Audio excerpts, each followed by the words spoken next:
Hey everybody, I'm Yvonne Williams with Back to Earth Creations, and in this video I'm going to show y'all how to make your very own wire bonsai tree. So let's get started.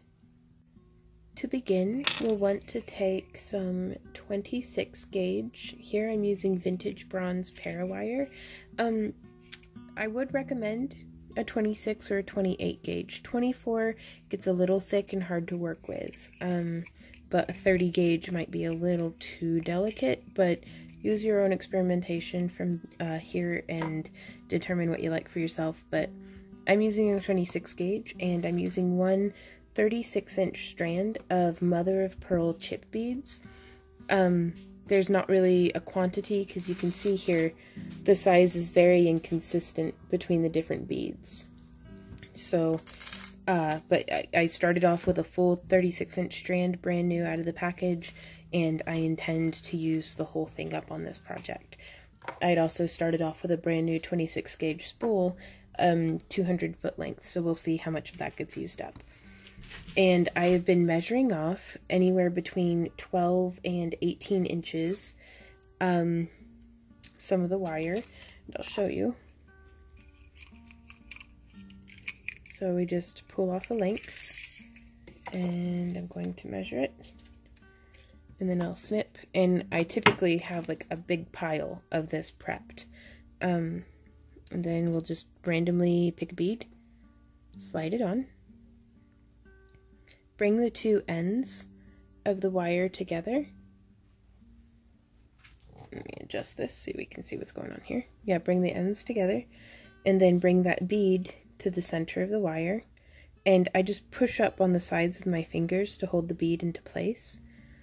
And again, it's not real particular, but I'm doing 8 twists. There's 1, 2, 3, 4, 5, 6, 7, 8, and it's maybe half an inch of twists.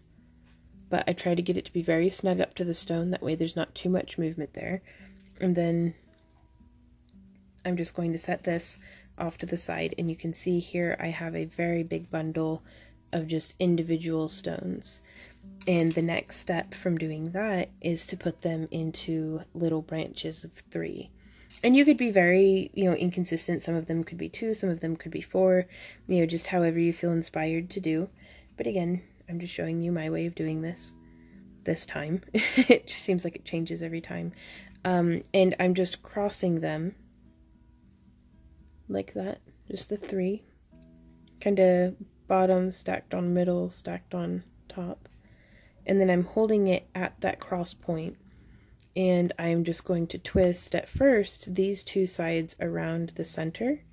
And then whenever I get down to where I can, I'm going to split these wires one off into each side, and then do a few more rotations.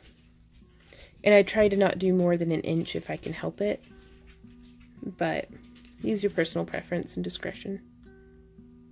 So there we go, and then I'm going to hold it and slide all the wires out straight. And the idea is to take just about all of these and make them into little 3 sections. We're going to leave ourselves probably anywhere from 15 to 20 not bound off into segments of 3, and that's what the center of the tree, like the tip top, will be branched off from.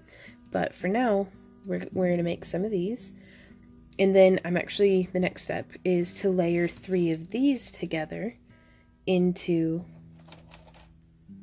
a branch like this. So again, just stacking them together where it kind of finished being twisted. I just stack together right there, and then I'm going to go ahead and split this one to where there's 3 branches to one side, 3 wires to one side, 3 wires to another, and then just twisting 2, 3, 4, 5, 6.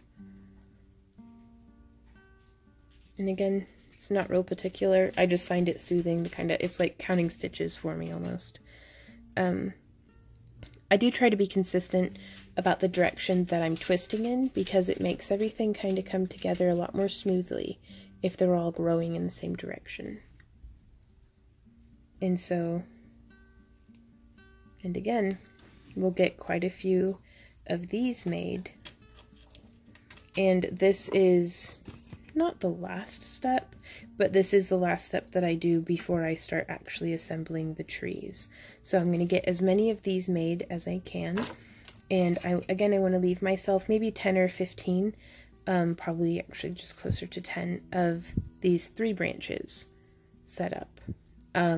That way, as we're building the tree, it'll flesh out from, you know, kind of from the top down. But I'm going to do a little bit more of prepping wires and beads and getting our little branches and everything made.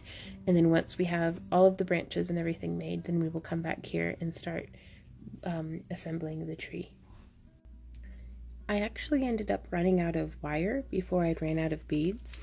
So I only really used about half of the 36-inch strand, which is great. We could have done the option of putting multiple beads on each wire tip as well. So I'm going to go through and begin by just adding kind of one at a time, doing a few twists. And what we're doing here is we're actually starting the tip top of the tree. And so you can see I just have a nice little 3-strand. And I don't want it to be flat, so I want to build out this way as well.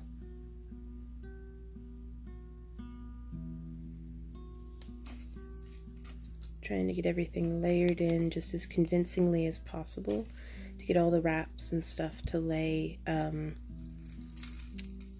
with each other, if that makes sense. Okay.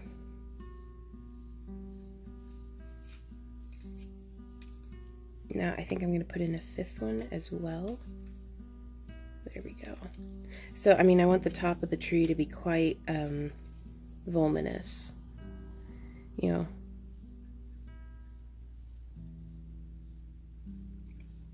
So there we go. And just kind of shape and fill it out a little bit. Okay. Okay, I'll bring that one around a little bit more. I want everything to stay nice and tight. I don't want a floppy tree. I'm going to put in another branch protruding out this way.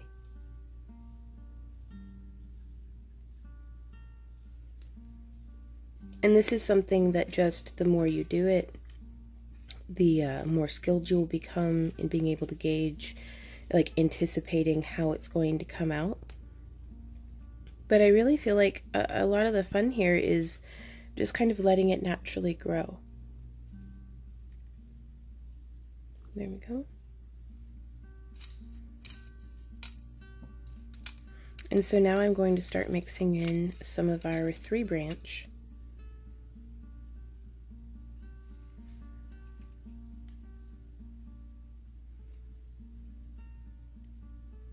So there's 3-branch, and then I'm going to do a single branch.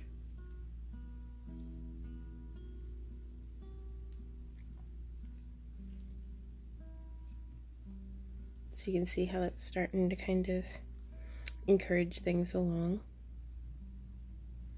And I actually think, though, that I'm done with the single branches. I only needed them for that tip-top part because I want it to have a good branching structure right from the get-go, and whenever a tree is growing, out of the trunk, out of the branch comes more branches. So I'm actually going to unwind that one.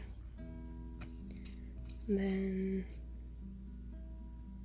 pop a few of these together into some 2-branch. Sorry if you can hear my wrist popping. Yeah. We're going to have 2 2-branches and 1 3-branch segment. And this is what I mean by it's perfectly okay to kind of have an idea of what you think you want to do and then completely deviate from it.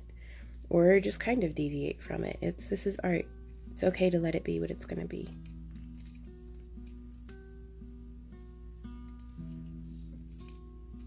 I don't know if you can hear, we've got a bird's nest like right outside our window. of, I think, starlings, which are a bit of a pest bird, but I was watching them beat up my cardinal and I was mad. Well, it's not my cardinal, but it lives in my fence line, so it's, I don't know. I feel responsible for its well-being. Like, it's not mine, but I want to help.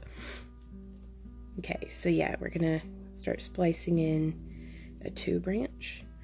And you can see whenever I'm spiraling this around, I try to get it to be in line with the rest of the wrapping as opposed to kind of stacking on top of it. See how that doesn't quite lay as nicely as if we just kind of follow along with everything.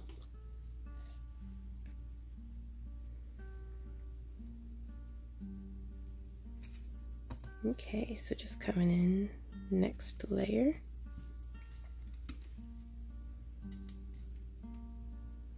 There we are. And we can completely situate all of these branches after everything's all said and done.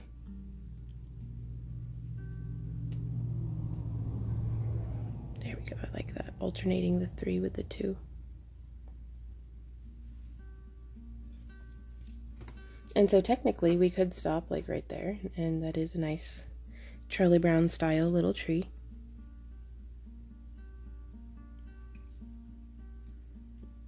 But I'm going to do another layer. Excuse me.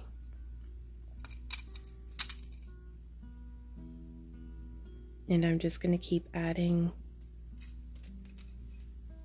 branches in.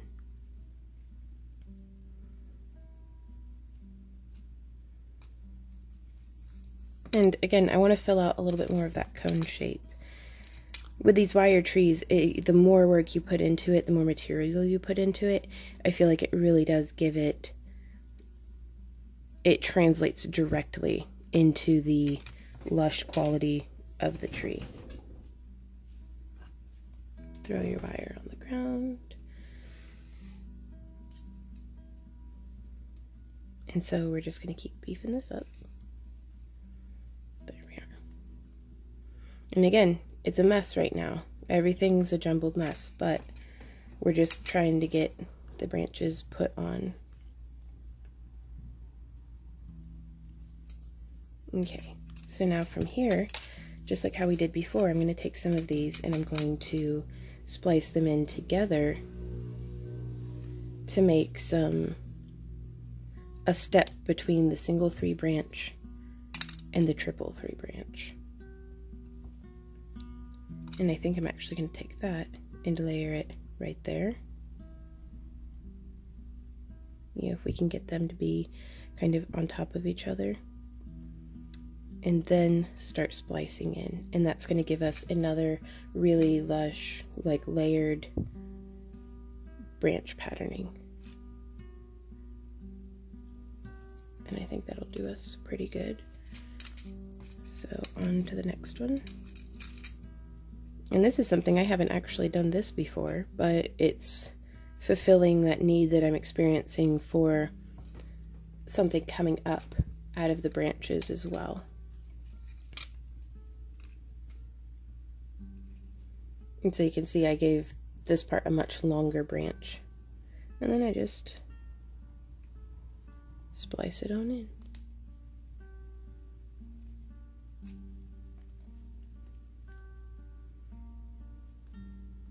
Moist. 2, and then here's my last one.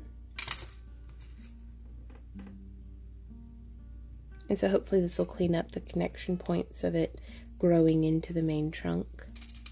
I'm going to pick one with a nice long stem on it. There we go.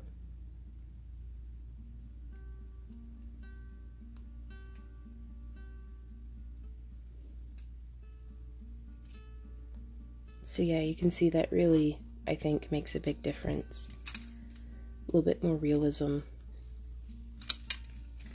And I do recommend, and this is something I should have done as well, to study trees a little bit before you get started, and maybe try to mimic specific varieties or species of tree, because a birch grows differently from an oak.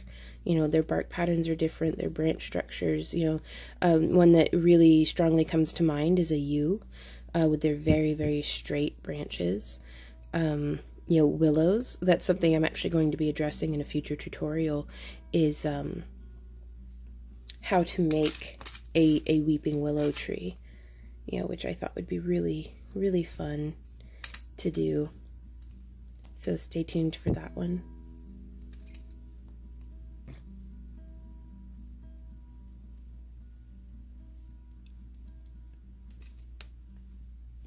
Just coming in and twisting.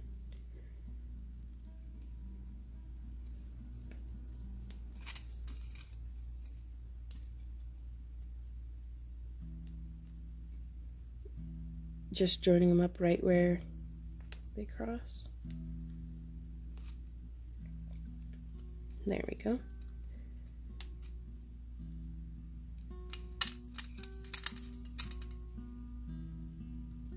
And now I could have given myself a little bit longer wire to work with.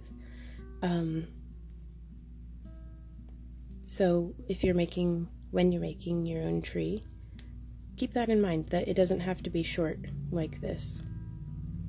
I have some plans for this tree, so I knew I was going to be kind of cutting it short.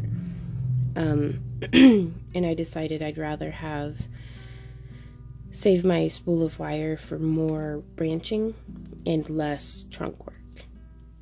But if you want a very expansive root system, I would want, you know, instead of how I cut 12-inch sections, I would have cut 24-inch sections. Okay, so here we go. Yeah, so you can see how splicing that one in, that one branch is like super kind of out of place. So I want to bring that in a little bit tighter. And twist it on in. Start incorporating.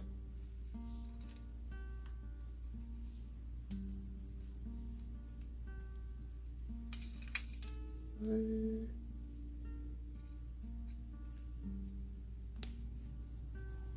two,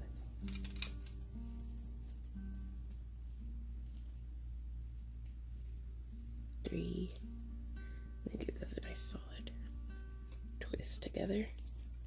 And again, I'm just letting it stay completely jumbled up at the top, mostly just to open up a little bit more room for my hand to kind of sit in. There's one.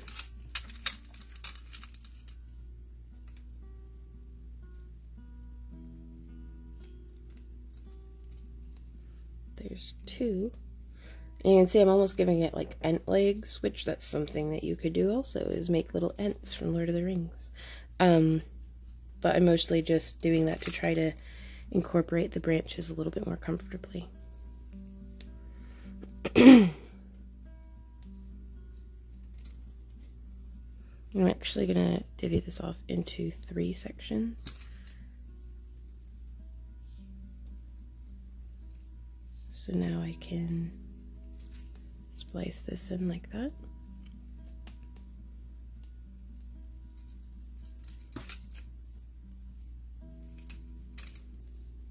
And you can see there's some, some of these loose ends are from the very first, branchings that I put in. Okay, so I'm going to grab everything together and then just start twisting.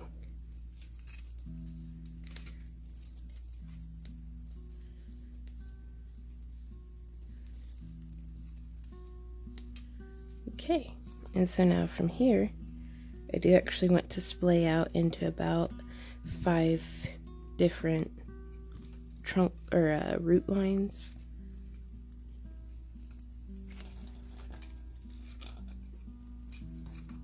And that'll give us a nice little base. So you can see how that's happening. And now from here, we can actually start from the bottom. The most recently added branches.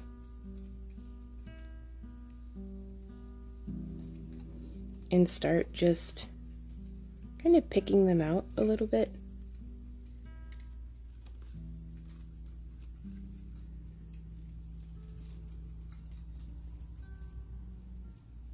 And kind of positioning,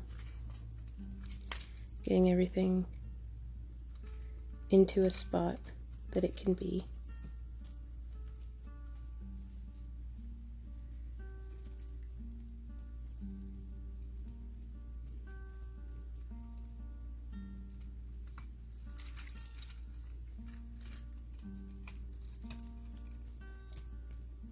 Some of these branches ended up a little longer than the others, like up top, but that's alright. Because that gives us a little bit more room to get creative and weird with it. Maybe we can bend the branches a little bit and pull these other ones down and out. And so now I'm just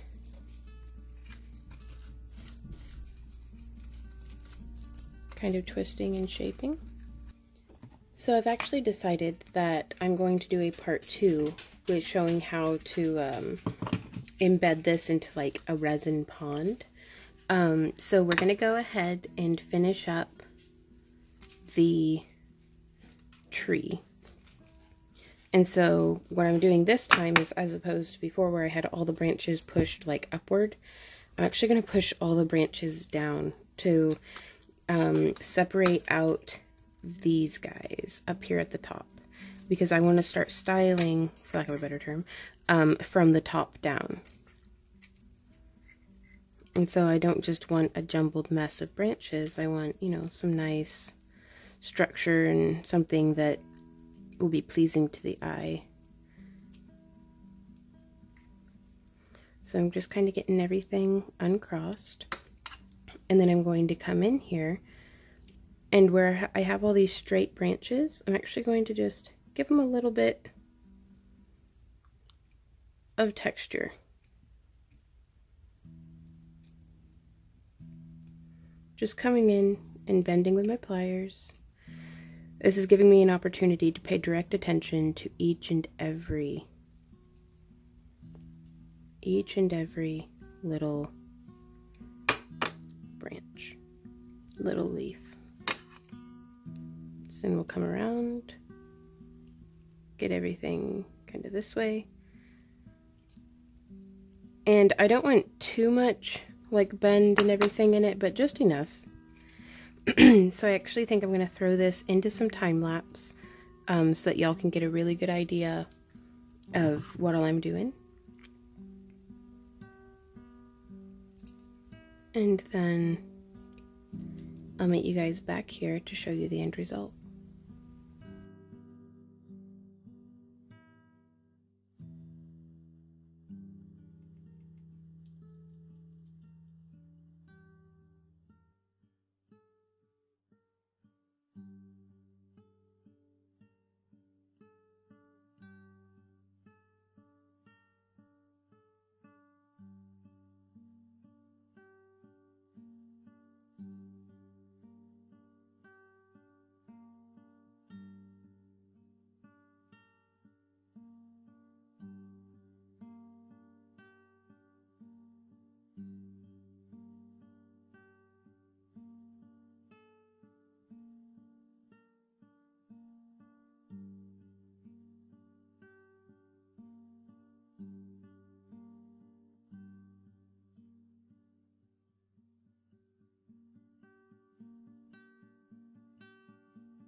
So here we are, y'all.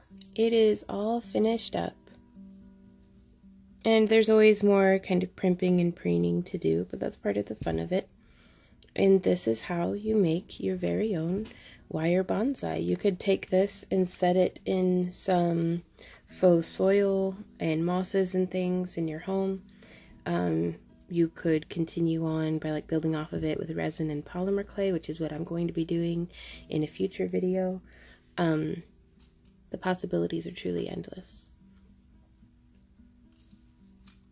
Hey y'all, thanks so much for hanging out with me during this tutorial. If you have any questions, comments, or ideas, please leave them down below. And it would be a huge favor to me if y'all would like, share, and subscribe, just if you can. I do new tutorials every day, as well as some different like vlogging and things, but all of you guys' support and encouragement is really appreciated because I really like getting to do this, and I really like getting to see what y'all make. Which, if you would like to share pictures of things that you have made, or whether it's following along with my tutorial or not, you can tag me on Instagram, and you can share it to my wall on Facebook. Links to that will be down in the video description, as will links to my Patreon, where different pieces like this and others will be given away every week during my Tuesday live stream to one of my lucky patrons. If you pledge $1, you get 1 entry. If you pledge $5, you get 5 entries. And if you pledge 10 or more, you also get 5 entries, but $10 get digital download content, and $20 and up, the more you pledge, the more you get with what's the words? Craft crates. Sorry. You can see I still have like an unfinished cup of coffee over yonder, so I'm still waking up. But yeah, thank you guys so much though for hanging out with me, and until next time, happy crafting. Bye.